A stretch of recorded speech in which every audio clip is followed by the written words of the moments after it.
pour ce quatrième exercice, vous commencez par aller lire dans le Polycope le grand 4, les fonctions de recherche. Et le but de ce quatrième exercice, c'est de vous apprendre à vous servir de ces fonctions de recherche fournies avec Excel qui sont très souvent utilisées et qui permettent à Excel de faire une recherche dans une autre liste de données, presque un peu comme si on faisait des recherches dans une base de données. Pour utiliser ces fonctions, je vous fais ouvrir deux fichiers que je vais ouvrir maintenant devant vous, qui sont le fichier facture et le fichier produit. Et l'idée est la suivante, je veux que dans ma facture, j'ai des recherches qui se fassent automatiquement dans le fichier produit, de manière à ce que quand je tape un code ici, par exemple le code 120, et ben ça m'écrive automatiquement dans désignation et prix, le fait que le code 120 c'est cette ligne, c'est donc une table rectangulaire 3 fois 1 mètre, et le prix c'est 820 €. Et puis que en plus, ça calcule la remise et le montant qui est derrière. Pour arriver à faire ça, je vais faire devant vous la désignation. On va utiliser la fonction recherche V. Donc allons-y, je demande à Excel de m'activer le petit assistant de la fonction recherche V. La fonction recherche V, son utilisation est simple. L'idée c'est, on commence par lui mettre en premier paramètre l'élément que l'on veut chercher, la valeur qu'on veut chercher. Moi ce que je veux chercher, c'est le contenu de cette cellule-là. Donc je vais lui dire, cherche-moi le contenu de A17. Il me dit déjà, il a trouvé ses 120. En deuxième, ce qu'il appelle table matrice, c'est en fait l'ensemble de la base de données dans lequel je veux qu'il fasse une recherche. Et bien cette matrice, chez moi, c'est sur le deuxième fichier, c'est tout ce bloc-là. Donc j'ai cliqué une première fois pour activer le fichier, puis maintenant je viens de sélectionner tout ce bloc-là. Et si je regarde ce qu'il m'écrit en entier, on le voit là-haut, il me dit dans le fichier produit, dans la feuille 1, la plage de A3 à C9, avec des dollars, et cette fois-ci les dollars, on va les laisser ici. En troisième argument, il me demande quelle est la colonne résultat à renvoyer, sachant que pour lui les codes c'est la colonne 1, les désignations la colonne 2, et les prix bruts la colonne 3.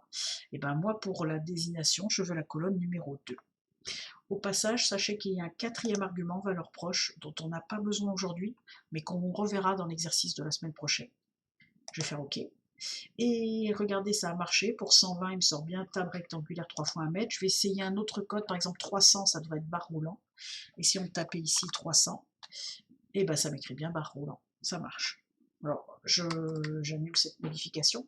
Alors, cette formule, on peut la copier directement jusqu'ici, ça fonctionne partout et on n'a pas eu besoin d'enlever les dollars. Pourquoi? Parce que la recherche, je veux toujours la faire dans la même plage fixe. Je veux bien rechercher A18, il a fait descendre ce paramètre-là, mais la plage, par contre, doit rester fixe, je vous montre ça. Je veux que les recherches, la première fois, se fassent dans cette plage-là, mais que la deuxième fois, elle se fasse aussi dans cette plage-là, et non pas, si j'avais enlevé des dollars, dans cette plage-là, ou ensuite dans cette plage-là. Vous voyez ce qui se passerait si j'enlevais les dollars. Donc nous, on veut une recherche dans une plage fixe, on laisse les dollars, et c'est toujours dans cette plage-là que la recherche est faite.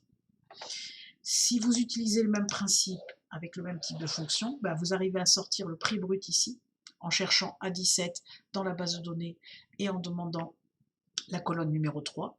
Et après, je vous laisse réfléchir pour trouver le calcul des remises et le montant hors taxe, et puis même comment ensuite pouvoir faire pour recopier cette formule jusqu'en bas sans que les diésénas apparaissent ici.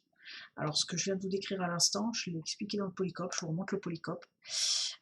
Sur l'exercice 4, je vous explique ici que vous devez faire les recherches, ce que je vous ai montré, puis après que vous devez utiliser les fonctions si pour les remises, qu'elles sont calculées de la manière suivante. Je vous donne un rappel de la fonction si, je suis sympa, je vous montre même comment faire pour cette remise. Puis après, comment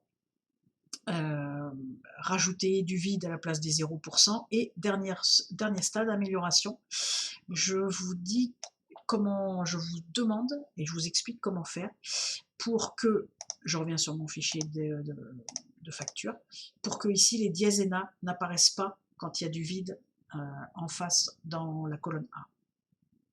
Bon, je pense que j'en ai expliqué assez. Bien sûr, vous pouvez m'interrompre et me demander si vous êtes bloqué sur des questions particulières.